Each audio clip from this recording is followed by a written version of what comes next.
Hello boys and girls. Today we're going to learn about still lifes and draw a still life. So a still life is something that is still and not moving. So it could be you drawing a basket of fruits.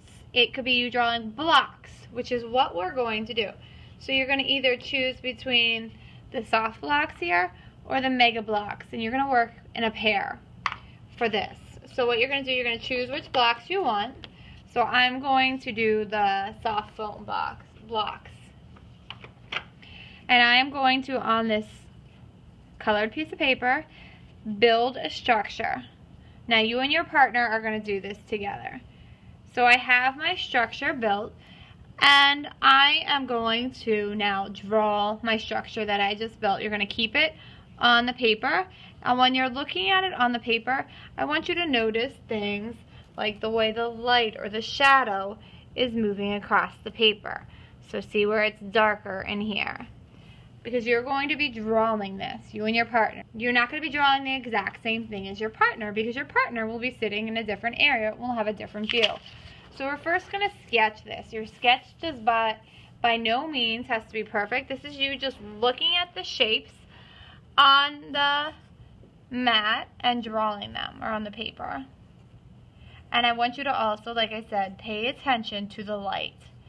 Oh, there's a little space in there, so make sure I'm doing the space. This is called observational drawing. So I'm looking at my blocks as I'm drawing them.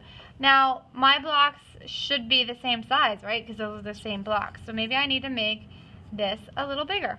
You may use a ruler if you want to. A ruler probably will work better. But this is my sloppy copy, so I'm just drawing this really quick. Now I see part of the side of this, but I don't see the top of the block because it's covered by my other one. A sketch is you just quickly getting these designs on your paper. So look at the basic shapes first.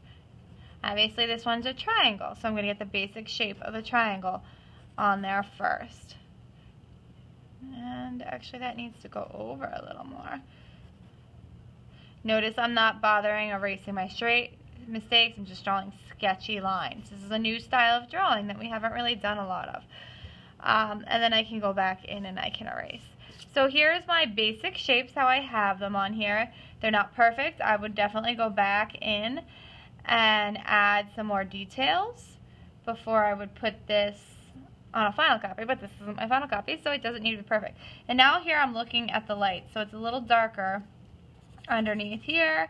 I see some shadows going over this way, so I'm just going to start shading in a little for the light. This doesn't have to be perfect either. This is just a map, so you know what to do when we start coloring it in. I see there's some shadow back here, but it doesn't go all the way back. There's some shades in here, some shadow, and there's some. Now, depending upon the light, your shadows are going to look different. So this is where it's definitely going to be a lot different from the person you're working with, your partner. There's also probably shadows on the blocks, so look at where those are as well. That goes all the way off.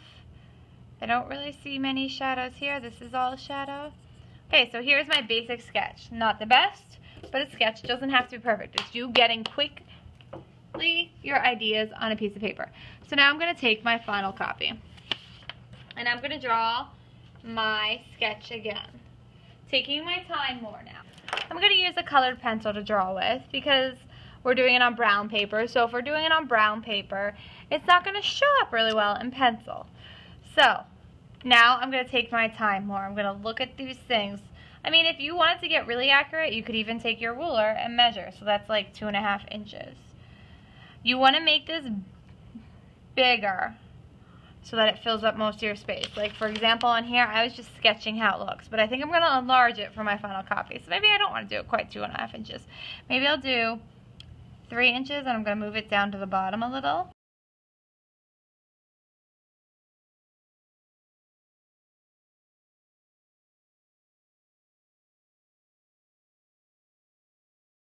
You're not going to see those lines through here, right? You can't see through an object.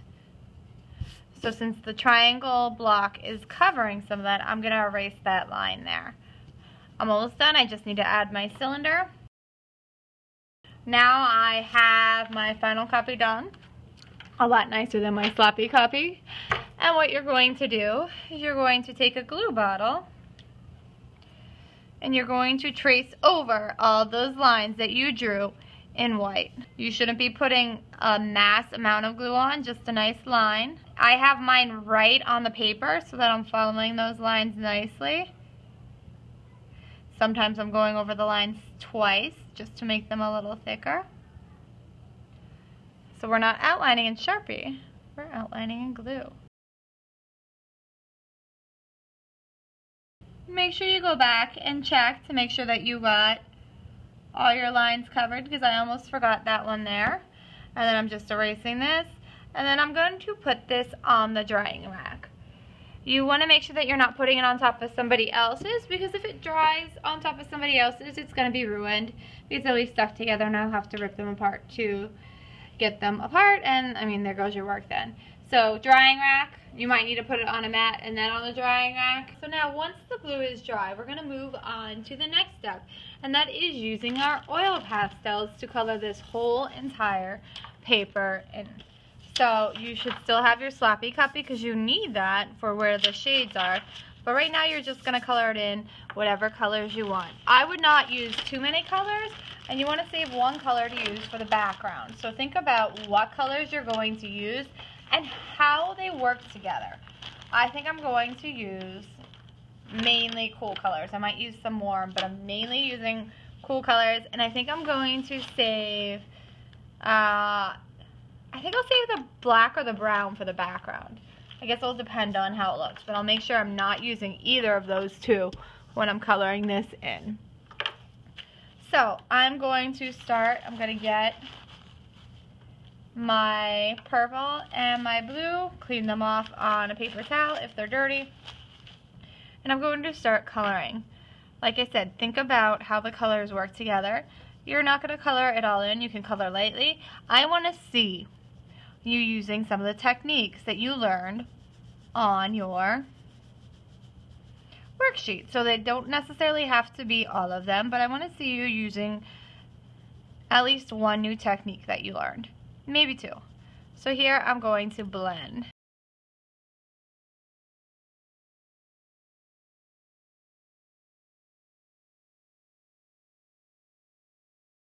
Now I'm going to pause here, because if I remember correctly, and I refer back to my sloppy copy or my sketch, I have a darker area here. So I want to make this a little darker of a blue there. So I can do that in several ways. I could use a brown and mix it lightly with that. I could use a black and mix it lightly with my light blue, or I could use a darker blue and mix it with it to create my shade. And it looks like the shade goes all the way down. So I'm just putting this in really lightly, not dark, and then I'm going to color over it with my oil pastel to make it a darker sky blue, so it looks like the shadow from my triangle. And if I don't have it dark enough that I don't like it, I could color it in again, and I could color over it. Now you could also use white as a blender. So what you can do is you can take your white and blend that color a little bit more, but that makes it a little lighter, so I don't know if you quite want to do that. So I'm going to add some more dark into there and add this over top.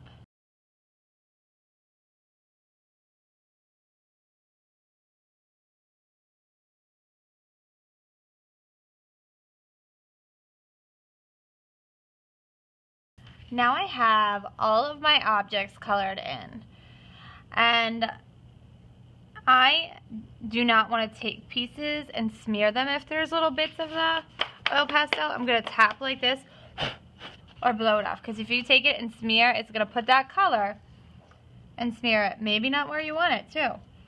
So now you're going to color in your background.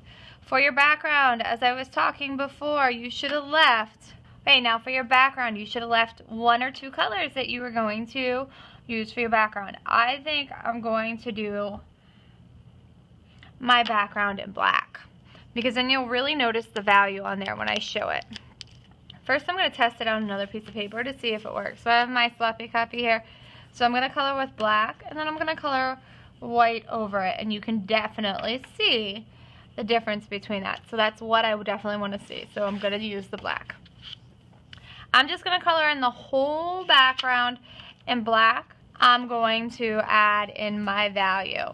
So where I have darker places, I'm going to leave it in black. Where I have lighter places, I'm going to color white over it.